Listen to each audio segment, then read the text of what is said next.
నమస్తే అందరికీ. Last video continuation. అంటే నేను సెల్లో చూస్తే ఇట్లాంటివి ఎందుకు వస్తాయి అనుకున్నా. నాకు నువ్వు రావద్దులే, నేను చూస్తే నేనే వస్తాను అన్నట్లు వచ్చినట్టు అనిపించింది. ఎంత భయపడిపోయానంటే కిందికి చూస్తే 20 నిమిషాలు ఎక్కడ కదలుకోకుండా దాన్ని చూస్తూ నిలబడిపోయినాను.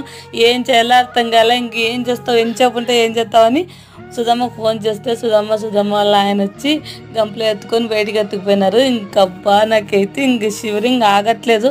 1 వీక్ మా ఇంట్లోకి ఇంట్లోకి పోకుండా ఉన్నది. మా ఇంటి దగ్గర ఉండేవాళ్ళు అంత పెద్దది ఇంట్లోకి వస్తాంటే నువ్వేం చేస్తున్నావు, నేను ఎందుకు చూస్తాను, నేను చదువుకునేదాన్ని. అది ఎక్కడో అంటే అది గోడలు కూడా ఎక్కుతుందంట. అది తేలు కాదంట, మొండ్రుగబ్బ అంట. నిజంగా మా అమ్మ అంతగా ఎందుకు భయపడినవి, ఏదోటి గంప దాని మీద వేసేసింటే అయిపోతుండే అని మా అమ్మ అంటుంది.